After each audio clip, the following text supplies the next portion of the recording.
ஈச்ச மரத்தோட இலையிலிருந்து நம்ம எப்படி ஒரு பியூட்டிஃபுல்லான ஒரு தொடப்பம் பண்ணலாம் அப்படிங்கிறது தான் இந்த கிராஃப்ட் எனக்கு பார்க்க போறோம். இதுல ஃபர்ஸ்ட் நமக்கு என்ன வேணும் அப்படின்னா, நான் ஒரு 5 ஈச்ச இலை எடுத்துக்கிட்டேன். அது எல்லாத்தையுமே பாத்தீங்கன்னா, ஊசியோ இல்ல பின் இந்த மாதிரி வச்சு, நம்ம குத்தி ஒண்ணு ஒண்ணா நம்ம கிழிச்சு ஒரு சின்ன சின்ன நார் மாதிரி எடுத்துறணும். எடுத்துட்டு இந்த மாதிரி எல்லாத்தையுமே பொறுமையா பிரிச்சு எடுக்கணும். எங்களுக்கு பண்ண ஒரு 2 மணி நேரம் ஆச்சு.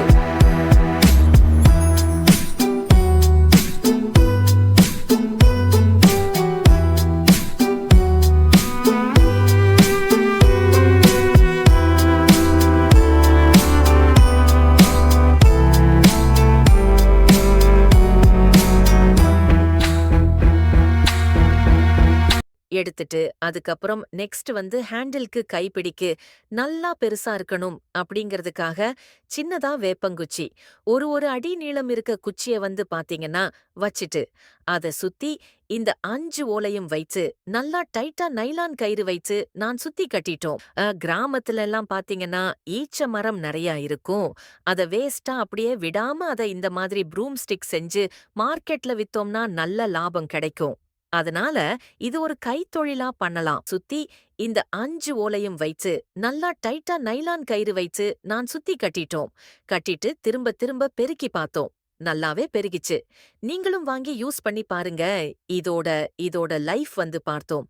அப்படின்னாக்கா, கண்டிப்பா ஒரு 3 இயர்ஸ் வரைக்கும் வரும். நார்மலா வாங்குற பிளாஸ்டிக் கோவில்ல நைலான் சிக் மாதிரி இருக்காது. அதே மாதிரி பாம்பே விக்குது. அதுவும் பாத்தீங்க அப்படின்னா, அது நம்ம அதிலிருந்து பவுடர் மாதிரி இது மாதிரி கொட்ட ஆரம்பிச்சிரும். கொஞ்ச நாளுக்கு அப்புறம்.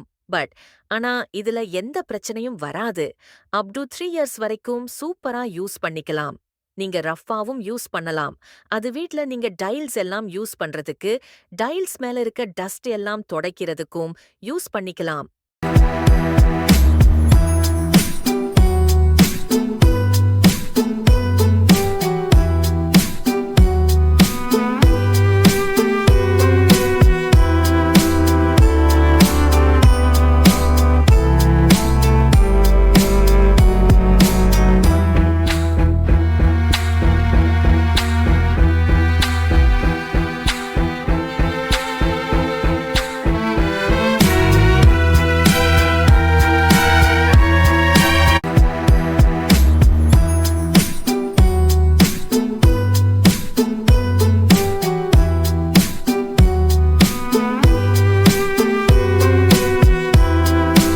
உங்களுக்கு இந்த வீடியோ யூஸ்ஃபுல்லா இருந்துச்சுன்னா, மறக்காம சப்ஸ்கிரைப் பண்ணுங்க.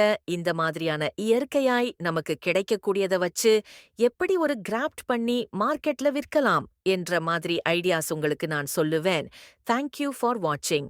பிளாஸ்டிக் வச்சு என்ன மாதிரியான யூஸ்ஃபுல் ப்ராடக்ட் பண்ணலாம்னு ஆல்ரெடி ஒரு வீடியோ போட்டு இருக்கேன்.